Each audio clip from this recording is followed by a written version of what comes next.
Hey everyone, in today's video I'll be talking about the top 10 mistakes every SaaS startup should avoid. Whether you're just starting out or you're an experienced founder, these are the pitfalls you should watch out for. I'm Ayo. I'm a 23-year-old software developer with about 7 years of experience in the SaaS industry. And after leaving my job last year, I have successfully built and launched 2 SaaS startups. So without further ado, let's get into it. Mistake number 1, short-term thinking. One of the biggest mistakes that I see a lot of SaaS founders making is short-term timelines. You see, while you can learn a language like Next.js or JavaScript and churn out a bunch of different SaaS products in like a couple of weeks, and I am definitely guilty of that, doesn't mean you should do that for every single SaaS product you launch. SaaS businesses usually take a bunch of time to develop and grow, especially when you're growing out your user base. It's not usually about the quick wins. It's about long-term commitment. You need to be prepared to invest years in building and scaling your product if you want the giant results.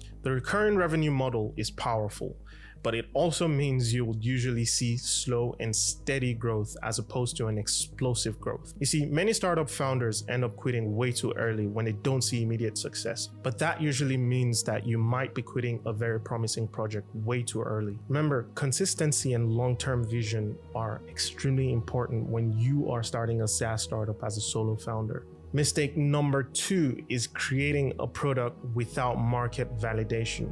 And that's pretty much creating a product that nobody gives a shit about. Another mistake that a lot of SaaS founders, especially technical founders, make is building a product without market validation. Many SaaS startup founders isolate themselves, and I get it, I'm a developer too. You're probably a developer like me, and if you are, you probably just want to go into your own shell and build a product for months and months without actually checking if people really need it. You probably go into build mode with the mentality that people really need the problem that you're solving to be solved. But if you're planning to actually get customers for your product, it's crucial to actually investigate the market and see if there are people who need that problem solved and are willing to pay for the problem before you go and invest a bunch of time and resources into building a product. Conduct surveys, have interviews, have even a waiting list. Just make sure that you actually gauge the amount of interest in a product you're building before you actually invest all that time in building the product. Skipping this step can actually lead to you wasting a bunch of time basically building a product that no one wants or needs. Mistake number 3, setting prices too low. Yes, I did say it correctly. Sometimes your prices are definitely too low. Pricing in general can significantly impact a business's success. Many startup founders, especially technical startup founders like me, usually underestimate the value of their work and their product, and they end up setting their prices too low, thinking that it will actually attract a bunch of customers. However, most businesses actually need to consider quality and results over pricing.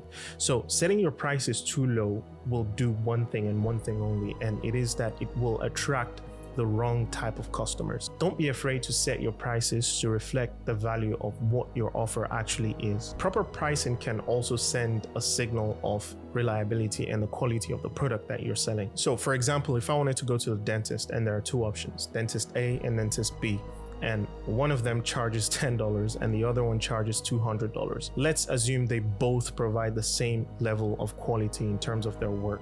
Well, I don't know about you, but if it's me, I'm definitely going with the second option if it's more in line with what most other dentists charge.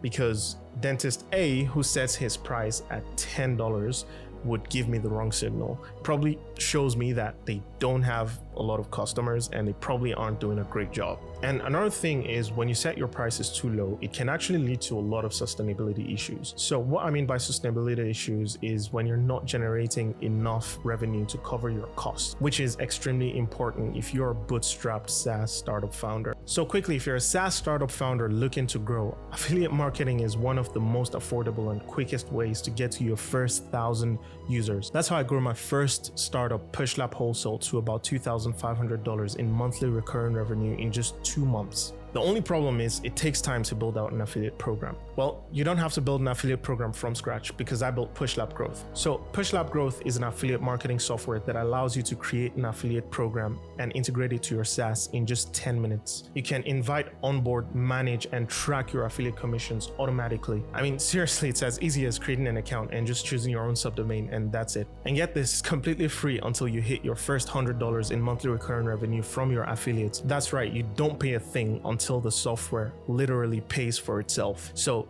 go over to pushlabgrowth.com to get started.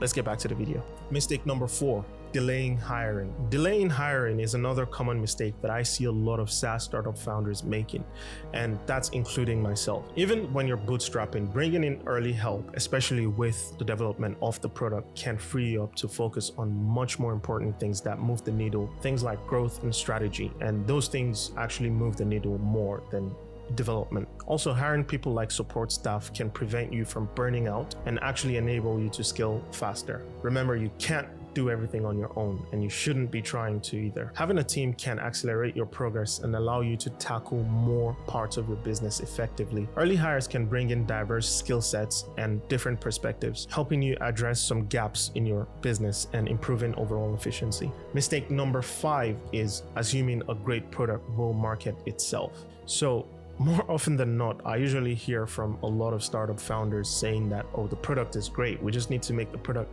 a bit better and it will market itself. While there is some merit to that in terms of SEO specific strategies and word of mouth advertising, even the best products need a solid marketing and sales strategy to gain enough traction. Don't rely on the idea that once your product is out there, people will just magically find it and buy it. You do need to market it, which is the process of making something unknown known, and you need to then sell that product, which is then taking people who now know the product to the end goal of buying the product. Develop a comprehensive marketing plan that include content marketing strategies, SEO strategies, and social media or any other way that you can reach your target audience. Effective marketing strategies requires constant effort and adaptation based on the feedback you get from your customers and your performance metrics. Without it, even the most innovative products will go unnoticed. Mistake number 6 is over innovating and over optimizing. So I get it, you want the bright new idea and you think that's probably what's going to sell the best. But more often than not, when you're a solo SaaS startup founder, actually improving on ideas that already exist and updating outdated solutions can be more beneficial than trying to create something completely new. When you're looking for a SaaS startup idea, it's usually a good sign that there are other startups already doing the thing. It usually means that it's a good idea to build because it's already profitable for other people. Now, you don't want to be gunning for the big boys. You can't compete with people like Facebook or Google. It's just out of the question. When you're finding an idea to build, it's usually a very good starting point to find an idea that already exists and build it better and make it more user-friendly. While there is merit to innovation, and I'm not completely discounting that, there is a lot of value to be found in actually just addressing people's problems with products that already exist. So a good way to do this would be to actually go to the Capterra page or the Trustpilot page or something similar to any of the companies you're looking at and take a look at what people are saying about them. Take a look at the reviews and take a look at people's biggest pain points with these products. Building a product around those pain points is usually a very good starting point for an idea. Mistake number 7 is moving too slowly. You see, if you're a one-man band or a solo developer, one of your biggest assets is the fact that larger companies can't really pivot or implement changes as quickly as you can. Use this to your advantage by iterating quickly, getting your product to the market faster, because that's one of the only things that you have in your favor as a solo startup founder. Rapid development and quickly addressing users' issues and building features around those issues and getting them to market quickly can help you stay ahead of your competitors in a very rapidly changing market. Moving slowly can lead to missed opportunities and allows your competitors to catch up to you. So you want to build a culture of agility and speed in your team, especially when it's still a small team. Mistake number 8 is sticking to your comfort zone. The 8th mistake is sticking to what's tried and tested and comfortable. It's easy to stick to the tasks that you're good at, like coding and designing, but real growth happens when you actually focus on the most challenging parts of your business, like growth and marketing. So again, especially if you're a technical founder, I get it. It's hard to talk to people because most of your time is spent behind a computer. But you need to get out of your comfort zone if you really want to see growth in your startup. You need to start talking to your customers. You see, when you're trying to grow a startup, you need to focus on what will have the most impact, even if it's not your area of expertise. When you go out of your comfort zone, you can embrace opportunities that you didn't even know were there in the first place. And these opportunities could be what's necessary for your startup to grow. Mistake number 9 is something that I personally haven't experienced, but it's something that I see too often with a lot of startups. And that mistake is not vesting founders' equity. So not vesting founder equity can cause you a lot of problems in the future if you have a team of co-founders. Ensure that equity of each founder is earned over time to protect the company in case a founder leaves early. This keeps everyone committed to the long-term success of the business as opposed to more selfish interests. Vesting schedules ensures that every single founder has a stake in the long-term success of the business, and it makes sure that every founder will try to see through to fruition. It also prevents situations where someone who has left the company retains a significant amount of the equity, and that can lead to a lot of challenges in the next rounds of fundraising or if you decide to sell the company. The last mistake, and definitely not the least important of all the mistakes, is raising money too early. So raising funds early can actually be a huge mistake. I know it sounds crazy, but it's usually better to get validation from the market and build early traction before you go and seek any sort of significant investment. Early stage startup funding can lead to a ton of wasted resources, especially if you haven't found product market fit yet.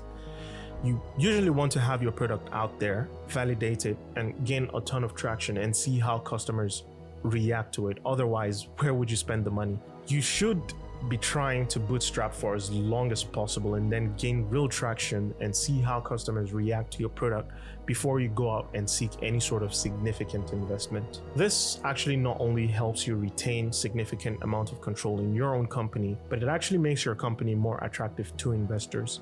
After all, if the company is already generating a ton of cash, investors are more likely to give you a favorable deal. And also, raising funds too quickly can actually put a ton of pressure on startup founders to deliver results very quickly, which in some cases is just completely unrealistic, especially in the early stages of product development. So thank you for joining me as I uncovered the top 10 mistakes that I see a ton of startup founders making. Avoiding these pitfalls can save you a ton of time and frustration in your early startup journey. Trust me, I did make a ton of those mistakes as well, and comment down in the section below how many of those mistakes you made when you were starting your first SaaS startup. If you enjoyed this video, make sure you hit the like button and subscribe to the channel for more videos that are aimed at helping SaaS startup founders succeed. And see you in the next video.